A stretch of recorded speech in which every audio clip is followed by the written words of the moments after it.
আল্লাহ তাআলা বলেন, আল্লাহ রাসূল সাল্লাল্লাহু আলাইহি ওয়াসাল্লাম বলেন, লা ইউমিনু আহাদুকুম হাত্তা আকুনা আহাব্বা ইলাইহি মিন ওয়ালিদিহি ওয়া ওয়ালাদিহি ওয়ান নাসি আজমাইন।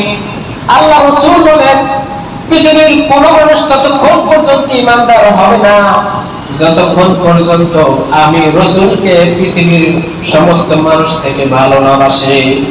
তার সন্তান থেকে পৃথিবীর সমস্ত মানুষের সবচাইতে প্রিয় মানুষ, প্রিয় ব্যক্তি হলো তার সন্তান।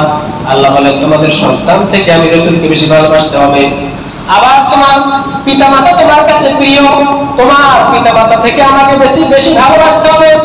এমনকি পৃথিবীর সমস্ত মানুষের ভালোবাসাকে বাদ দিয়ে আমি রাসূলকে বেশি ভালোবাসতে হবে যদি তুমি ঈমানদার দাবি করো। এজন্য আমার রাসূলের বিরুদ্ধে, আমাদের রাসূলের বিরুদ্ধে যদি আমার সন্তান যায়, আমার সন্তানের বিপক্ষে আমি থাকবো, আমি রাসূলের পক্ষে থাকবো।